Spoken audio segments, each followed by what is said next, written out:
Dia tahu kita dosa kita banyak. Cakap ni kasar. Student saya banyak orang tak rasa dengan saya. Mulut saya terlupa. Cakap straightforward je. Bisnes saya boleh grow tak Banas? Tak boleh. Kenapa Banas? Kau tengoklah kau buat bisnes seorang-seorang, lepas tu belajar main-main tak buat. Cakap straightforward, kecil hati dia. Dosa dah. Tapi benda tu yang perlu kan, nak tegur dia kan. Itulah. Tapi Kau orang tidak terasa kita. Faham. Saya doakan ilmu dimanfaat tu menyelamatkan saya kat akhirat nanti. Dan Allah Ta'ala lah. Saya sebenarnya tak tahulah. Tak tahulah saya hidup umur berapa. Entahlah. Macam, adakah sempat saya sampai level-level membuka yayasan macam yayasan Al-Bukhari, Cacik Bukhari kan? Ya. Adakah sempat sampai level-level macam Tun Dr. Mahathir ke contohnya? Dan ambil accept positif lah, tolak politik. Macam lain-lain orang hebat-hebat ke? Sempat ke kita?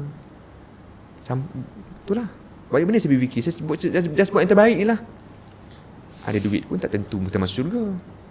Ada duit pun nanti mati duit tak boleh masuk. Saya fikir aku kerja kuat-kuat, kalau duit tak boleh masuk dalam kubur, buat apa? Lebih baik duit ni aku buat berjalan, tak buat tolong orang. So, saya setiap bulan saya akan buat webinar percuma. Setiap bulan saya bawa balik semalam webinar percuma. Malam semalam. Ajar free, ajar add step by step. Setiap bulan ada kelas free? Saya akan buat.